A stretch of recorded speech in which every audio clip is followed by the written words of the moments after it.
All right, well, good morning, everyone, and welcome back to another exciting day in mathematics. Whoop, whoop. How's everybody doing? Good? What's that? What? I'm here. All we need. Let's go. Make sure. So warm-up number 59. As soon as it comes back, yeah. Warm-up number 59 is on the screen. And it reads, number 1, simplify and round your answer to the nearest tenth, which is square root of 67.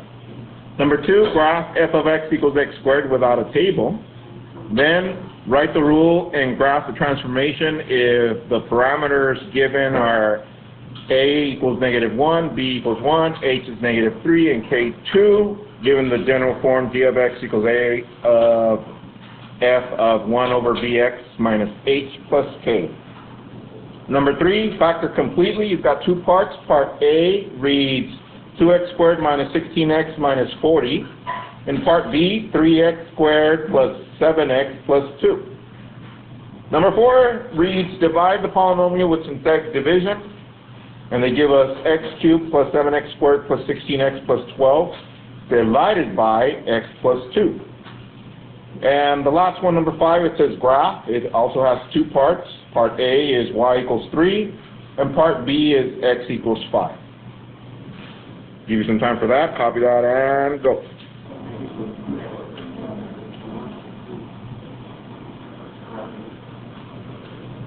All right, let's see. Number 1. It reads, simplify and round your answer to the nearest tenth. You should have gotten for this one approximately 8.2. Hands if you got something like that. Yeah. So you should have gotten 8.16, I believe. And 1/6 rounds up to the nearest tenth, which is 2. How do you get there? This one is in between 64 and 81. Yes. And then subtract that, make it into a fraction. That's how you get the rest. Number 2, graph without a table. Okay, so let me do that. I'm going to graph without a table. It's a quadratic. By now we know that it's a parabola going through the point of origin at 0, 0. There it is, and that's my f of x. If we needed more points, of course we know that it's -1, 1, 1, 1, -2, 4, and 2, 4. There it is, okay.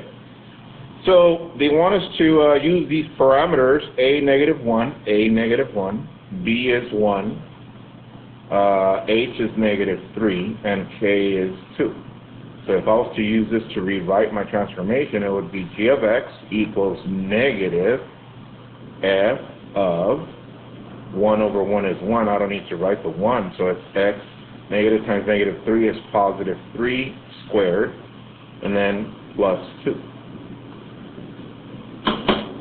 So, by looking at it, tell your neighbor what's going to happen to this original one according to these transformations. Talk to your neighbor first.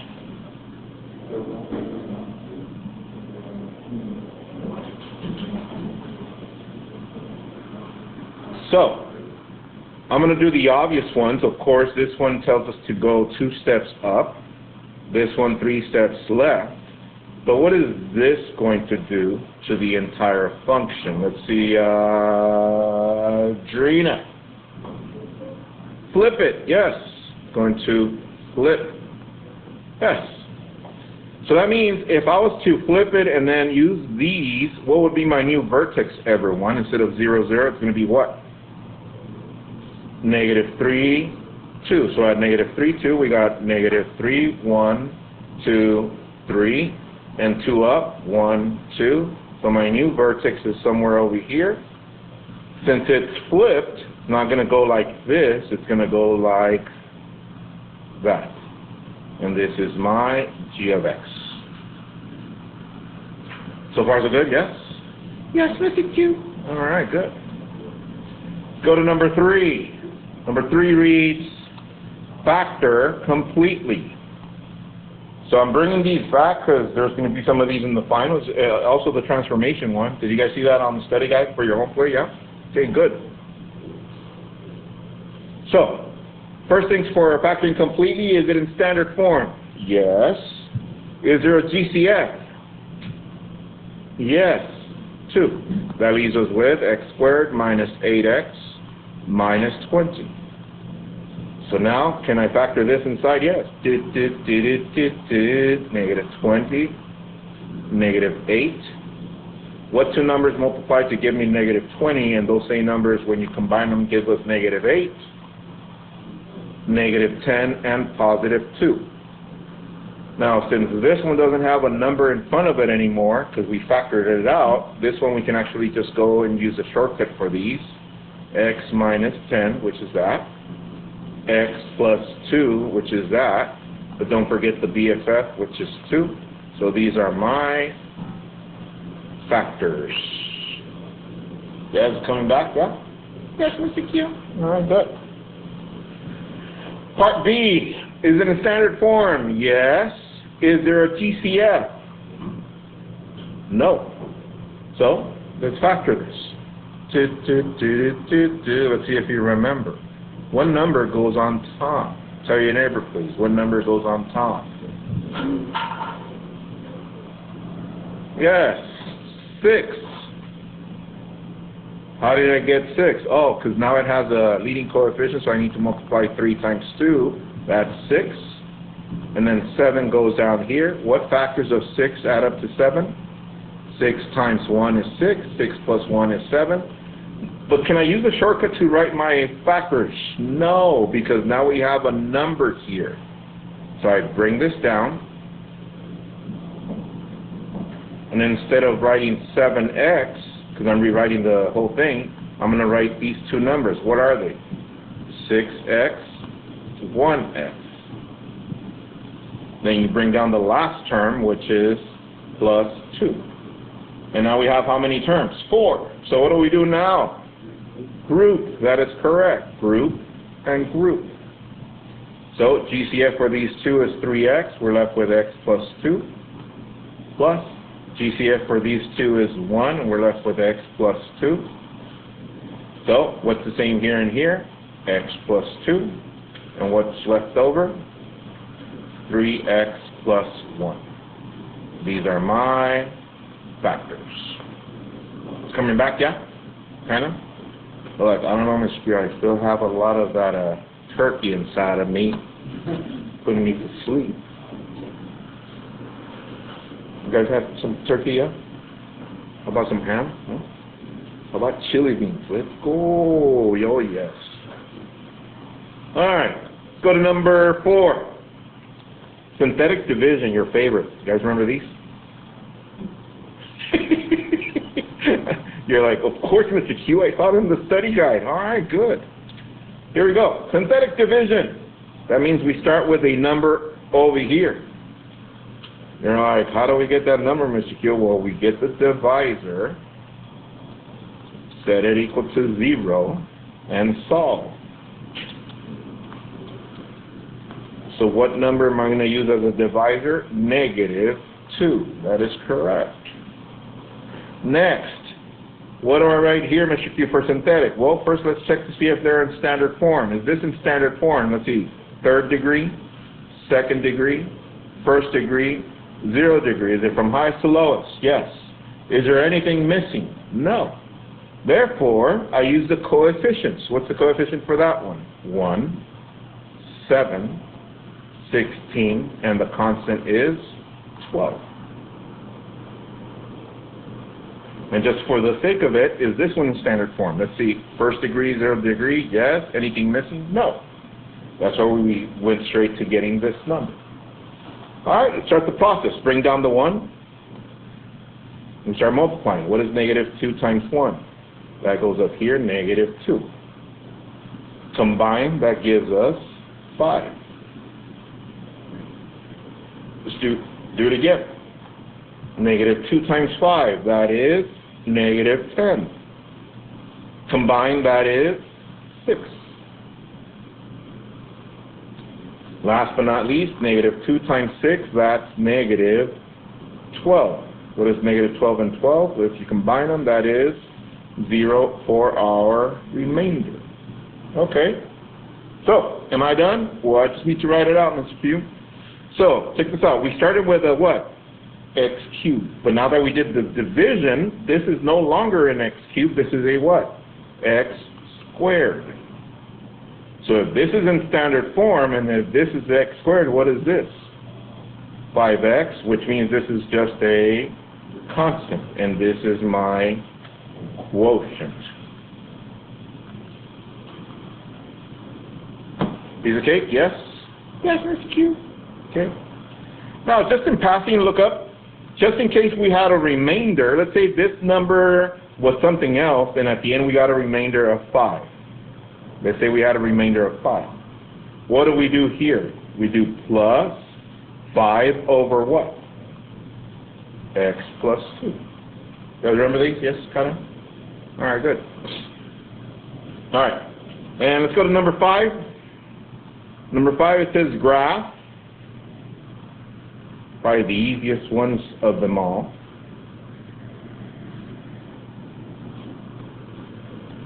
All right, so let's see. X, Y. I'm going to start with this one. This one is y equals 3. Where's y equals 3? 1, 2, 3.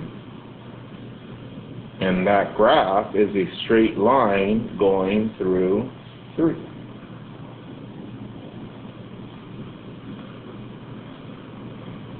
There it is.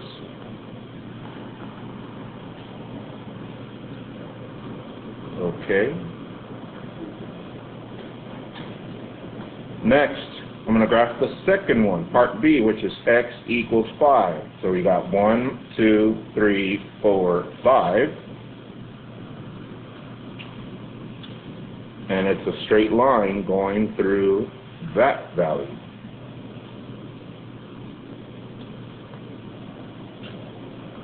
And I'm done. Kind of, sort of, yes? All right. All right, set to the side. That was our warm-up number 59. Copy the agenda, please. Agenda for today, warm-up number 59. Today we're focusing on cumulative review since our final's next week. It's only a 3-day final, yeah? But what am I talking about? You guys had all this 10 days to go and get the study guide and look at it and all that. Your home play for tonight is to study only.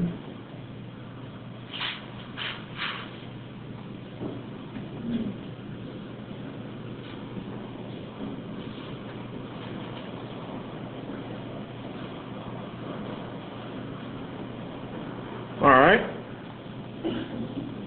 Nearpod code? There is none? Why, Mr. Q? Because you know where to get the study guide, right? You already went to it, right? So go ahead and go to Canvas, turn that in. Now, for those of you that were absent the last day, here's your class right here. You go to modules. What was the last module that we were on? Not one variable equations, not polynomials. We were on what? Quadratic equations. Okay. Quadratic equation. Oh, there's a study guide right there. Let's go. And then you turn in your study guide right there. Yeah. All right. So do that right now. I'll give you time, and then you're going to need a blank sheet of paper. So make sure you get that ready for our notes. Thank you.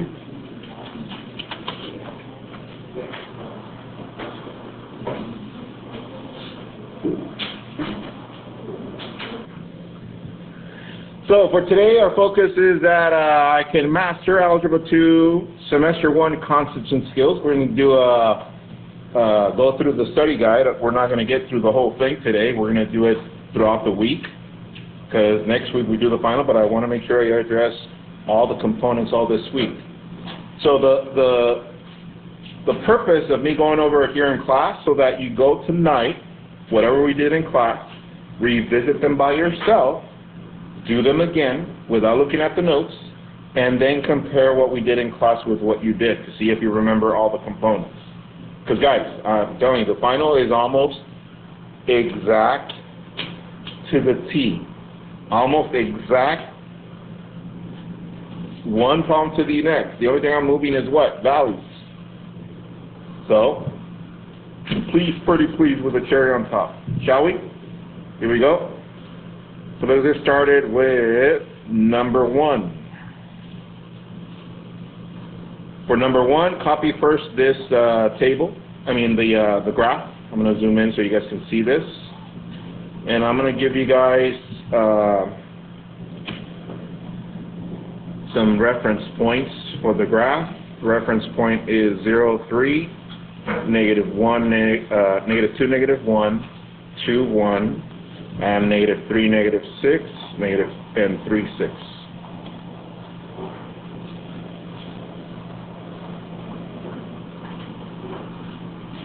Alright, so I'll give you guys some time to copy that.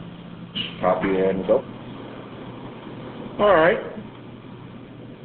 so for this one, we're going to ask you for 3 things.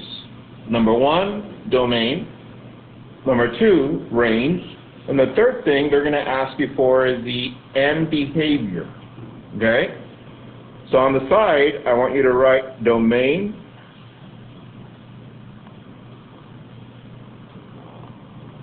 Next to that, we're going to write range.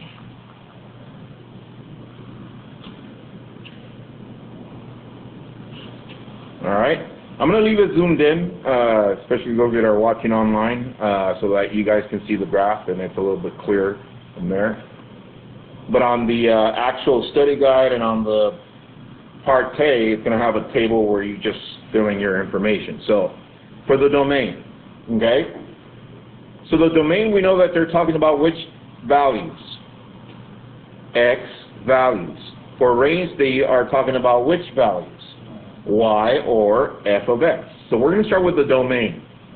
Now when we started on the 3rd week of our school year, I said take a highlighter, look at the farthest left of that graph, there it is, and I said highlight all the way straight up to the x value that it corresponds. There it is. Then we highlight it going towards the right, everything to the farthest right. What was the farthest right according to that graph? At 3. And why did we do that? Because we wanted to focus on which values only, on the x value. So by looking at it, from where to where would be my domain according to the highlighter? From negative 3 to what? Positive 3. Okay? However, now that I got your attention up to right there, what do we know about this graph in regards to these arrows at the end? It continues going, is that correct? So if it continues going in this direction, that means it's going to continue going like this to that side. That means for the x values, they're going to continue going in that direction. That means I would have to continue highlighting to the left, which means I would have to continue highlighting to the what? To the right. So that means for the domain, it's going to keep going all the way to what? Negative infinity. How about for this side? It's going to continue going to what? Positive infinity. So how do we write that as an inequality? That's the first way of writing it. We write it as negative infinity less than x less than positive infinity. What kind of notation is this, Mr. Q? This is an inequality. An inequality. Then after that I said, can you write that in set notation? Yes, all I have to do is write solution set of x such that, and I write my inequality. Negative infinity less than x less than positive infinity. What's the third notation that we covered? It was called what? Interval. Interval. So how do I write that? So I write negative infinity, comma, positive infinity, and there's only 2 options, either a parentheses or a bracket.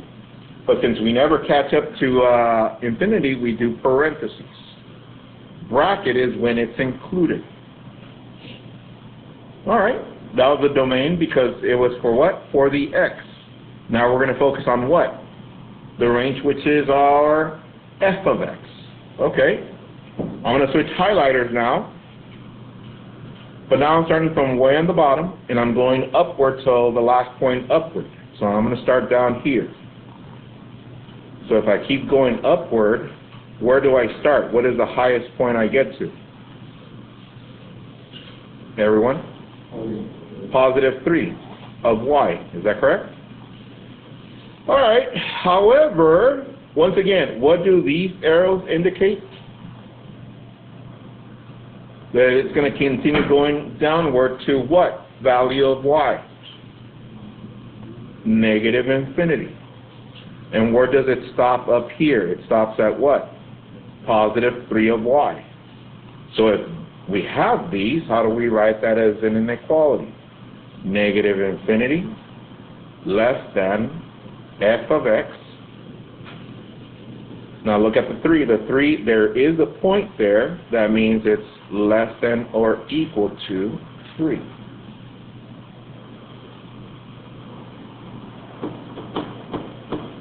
Now before I continue, notice this one does not have an equal sign. This one does have an equal sign. Tell your neighbor why I didn't use an equal sign on this one and I did on this one, just to make sure that they got it. Why didn't I use an equal sign on the other one and yes on that?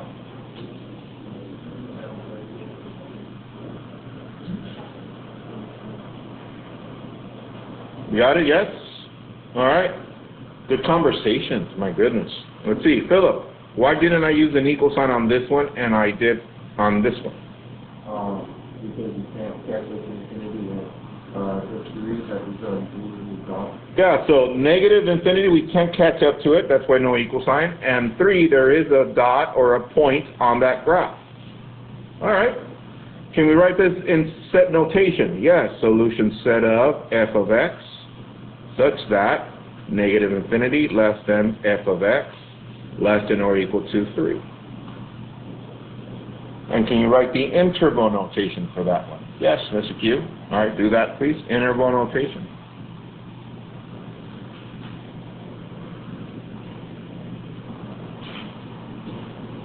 All right. Carlos, go. What'd you write?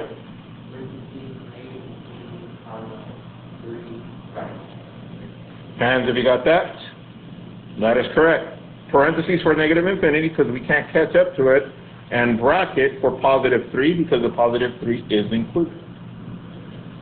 All right, so we got done with domain and range. Next is end and behavior. Behavior. What does that mean, Mr. Q? That I'm going to be looking at the behavior of that graph from the left side and what it looks like from the right side. You're saying left side and right side of what, Mr. Q? Of 0. Of 0.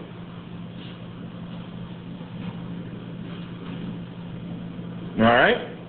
So I'm going to start with an x value, and I'm going to see what happens to, according to the graph to the y value. Then I'm going to go to another x value, then another y value, and see what's going on with that. Here it goes. So I start at 0, 0. Okay, here it goes. My first x value to the left, because I'm going left, right? What is my first x value? Negative 1. So if I have negative 1, is that on the graph? Let's see. Yes, it's right there, Mr. Q. What is the y value at that point? 2. Okay. I'm going to go to the left again. What is my next x value? Negative 2. Okay. Is that on the graph?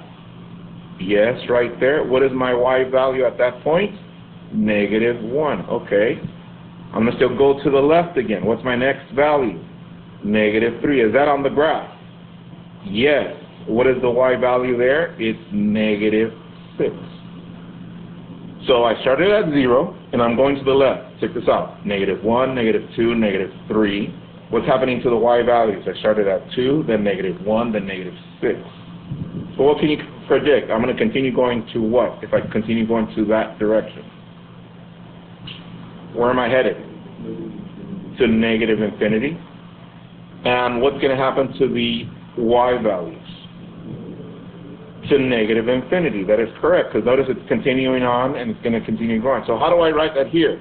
You write it as x approaches, that means with a little arrow, negative infinity, comma, f of x approaches negative infinity.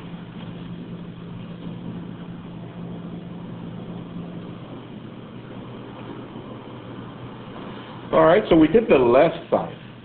Now we need to find out the right side. Here we go. So I'm going to start at the center again. So now I'm going to the right. My first x value is 1. Is there a point on the graph there? Yes, right there. What is my y value? 2. Okay. Next x value, I started at from 0, I went to 1, now I go to 2. Is there a point on the graph? Yes. What's my y value? -1. Next, I go to 3 of x. Is there a point on the graph? Yes. What's my y value? -6. So notice I go from 0, 1, 2, 3, and I can continue going. And it's going to continue going to what? Positive infinity if I continue going in that direction. Yes? And what's happening to the y values if I continue going in that direction? Going to which? Negative infinity as well. So how do I write that there? See if you can write it by yourself. As x approaches what?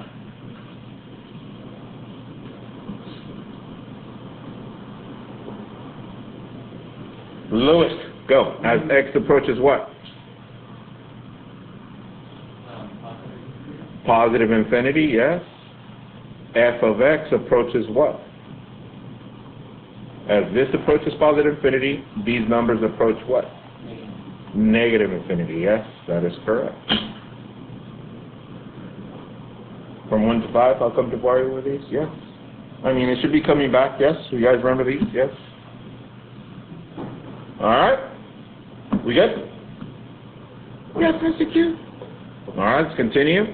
That was number 1. Yay, number 1's done.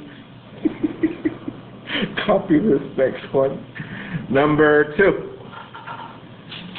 Don't copy the words, just copy the table. Time in seconds goes from 0, 1, 2, 3, 4, 5.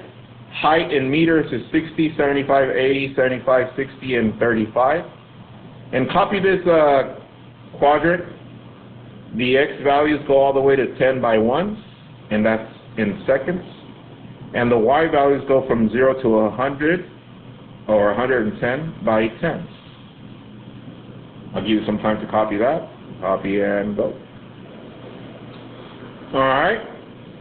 So once again, your quadrant, here's my first quadrant. It goes from 0 to 10 by 1s on the x-axis, and that's in time in seconds. And the y-axis goes from 0 to 100 or 110 by 10s, and that's for height in meters. So M stands for meters.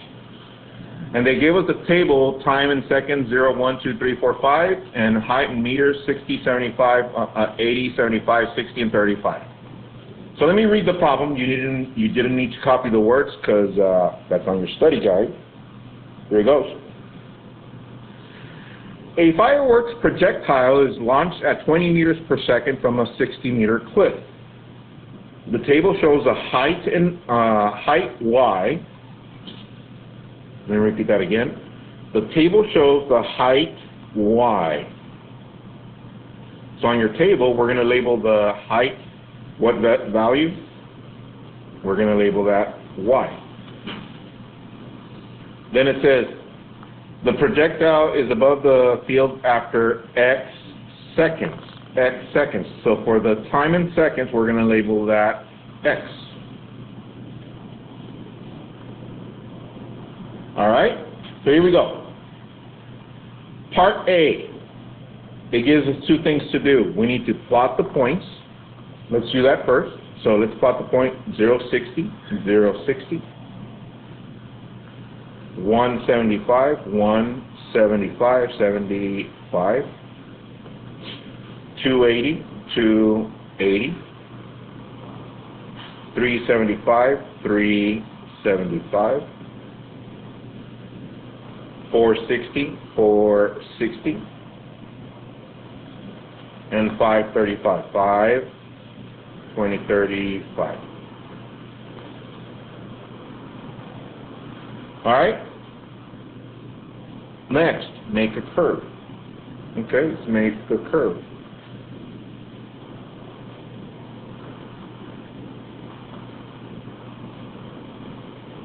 There it is.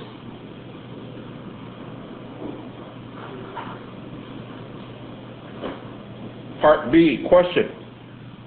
What is the maximum height of that projectile? Say your neighbor, please. What's the maximum height?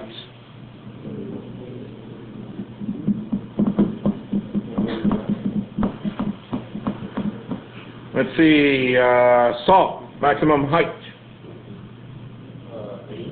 80. Hands if you got 80. That is incorrect. How about 80 meters? Yes, so be careful. Make sure you complete the statement. Yes? Okay. All right. And if you don't see it, just look at the height here. And here's a projectile, and the highest point is right there, so that's 80. Okay. Next.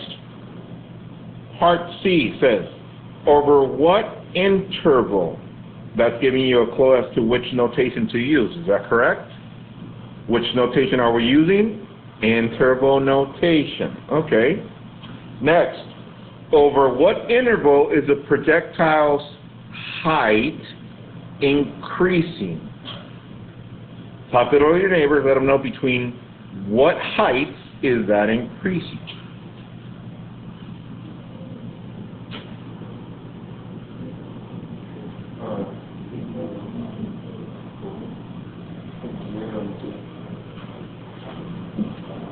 All right, I think Andy's got it. All right. From where to where, Andy, does it increase? 60 meters to 80 meters. Hands, have you got that? Almost there. It needs to be what kind of notation?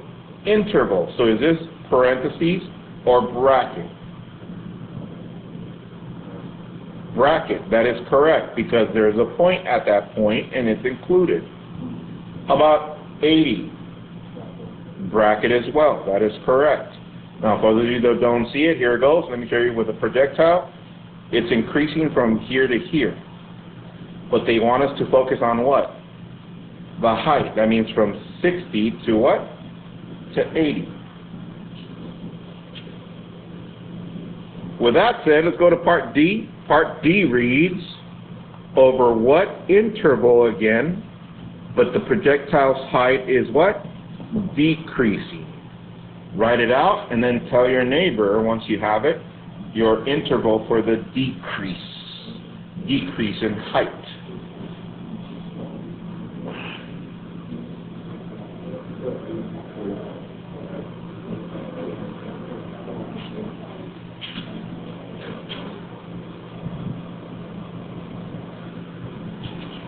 All right, let's see. I think we got it. Let's see. Jessica, what's our interval in which it decreases? What is it? Okay, so we were looking at height. Is that correct? So height. So if it decreases from here to here, so it would be the height.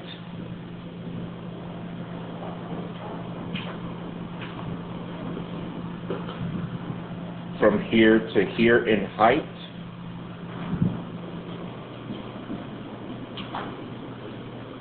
Let's see. Sky, help her out. 80 meters to what? To 35 meters. And it's included. Hands if you guys got that. Yeah. Be careful with these because sometimes we get our attention focused down here. We might think from 0 to 2, but that's in what? And what are they asking us for? Heights. Okay? From 1 to 5, how comfortable are you with these? Yes? Straightforward, yeah? Alright, so once again, tonight, when you go and do this one again by yourself, just so that you can get some muscle memory, do it first, and then compare your notes to what we did in class. Yes? Yes, Mr. Q. Alright, good. Let's go to number 3. Number 3, copy this coordinate plane. Make it from -5 to 5 on X, and from -3 to 10 on the Y. -5 to 5 on X, and -3 to 10 on the Y. Give you some time for that. Copy that and go. All right, for numbers 3 and number 4 on the study guide, I'm pretty sure you saw that it was transformations. Okay? Now, check this out. For number 3, which is this one, it says, describe how to transform the graph f of x equals x squared. I'm going to write that right here, not right next to that. You can do the same. Let's write f of x equals x squared. And what is the first thing I asked you to do every time we got to these before we do the transformation? Graph the original one, yes? Now we've been doing without a table the graphing of f of x equals x squared, is that correct? But when you get to these, I want you to make a table. Yes, here we go. So let's do x, f of x, and they give us -2, -1, 0, 1, 2, and I said these should be automatic by now since we've been doing these all year, yes? What is -2 squared? 4, -1 squared? 1, 0, 1, 4. Let's plot those. -2, 4, -1, 1, 0, 0, 1, 1, 2, 4.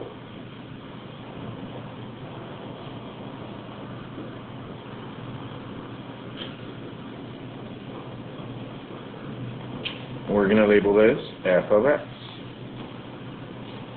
For this one, they ask us to describe the transformation. What transformation, Mr. Q? Well, they give us the new transformation, which is g of x equals 2 times f of x plus 2 squared plus 2 and then minus 3. Okay, now before you graph it, check this out. I've been telling you guys, and I say tell your neighbor the transformations, right? But for here, for the final, you're actually going to write the description before you graph it. And I'll show you that in a little bit. But before that, talk it over to your neighbor, let them know the 3 transformations that's going to happen to the original one according to that new g of x.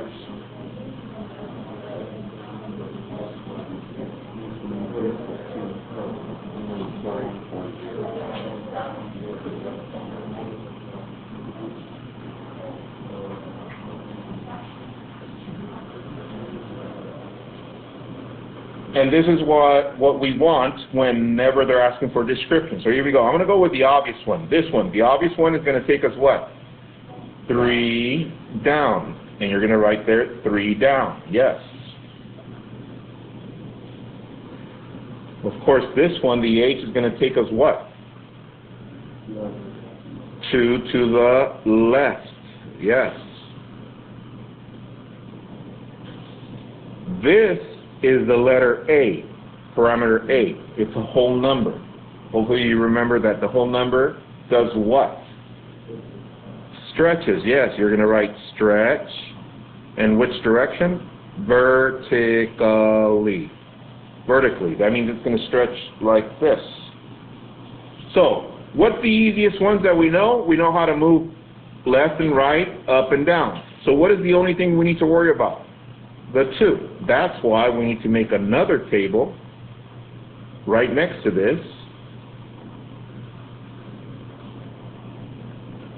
to show the transformation of the stretch to f of x.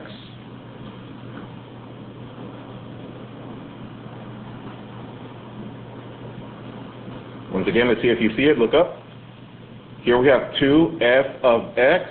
Notice I didn't put the 2 because we know what the 2 is going to do, yes? And we know what the -3 is going to do. That's why I just wrote 2f of x. Y'all ready? Here goes. What's my first value? -2. What is my original f of x when -2 of x? 4. So then we're going to multiply times 2, so that gives us 8. Next value. When x is -1, what is the original f of x? 1. 1 times 2 is 2. Next, 0 is usually 0. Next, 1. What is the f of x? 1 times 2 is 2.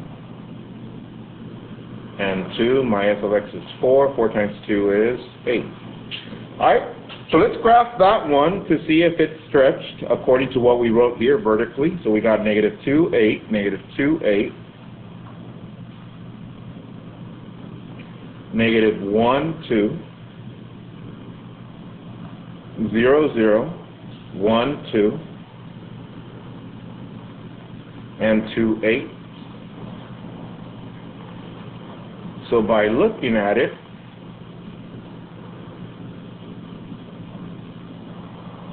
it looks like it's stretched, yes? Okay, but are we done? No, so I'm going to switch to red to do my final transformation. And what are we going to do at the end? 2 to the left and 3 down. Or, check this out, what's my vertex according to this transformation? Negative 2, negative 3. So at negative 2, negative 3 should be my vertex. Let's see if it's true if I follow the steps. 2 to the left, 1, 2, 3. Yes. So I'm going to do to all of these. 1, 2, 1, 2, 3. 1, 2, 1, 2, 3. Yes. 1, 2, 1, 2, 3. This one. 1, 2, 1, 2, 3. 1, 2, 1, 2, 3.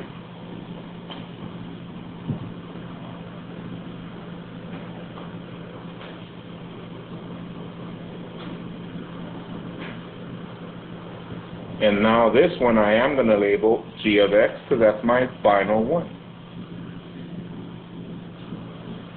Yes? From 1 to 5, how come the value with these? Yeah, 5 4s, 5 4s. Coming back, yeah? Alright, that was number 3. Number 4. Copy this one really quick.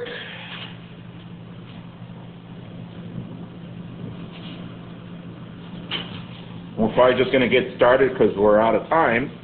But for this one, notice this one they give us f of x. So you copy the graph. In this case, they already give us the graph. But what did I say? You need to make a table for the original f of x. Negative 2, negative 8. Negative 1, negative 1, 0, 0, 1, 1, 2, 8. And they want us to do the transformation of g of x equals f of 1/4 x cubed. So this one is what? This one was f of x equals x cubed. So by looking at this transformation, does it have an A right here? No. Does it have an H? No. Does it have a K? No. This one we are going to multiply the x value times 1/4 and cube it. And we'll continue with that one tomorrow as we finish. So tonight, guys, make sure you go back to the first 3 that we did and see if you can continue going forward, do the extra practice on the study guide. We'll go over some of those tamales. Have a good one, everyone. See you guys tomorrow. Bye.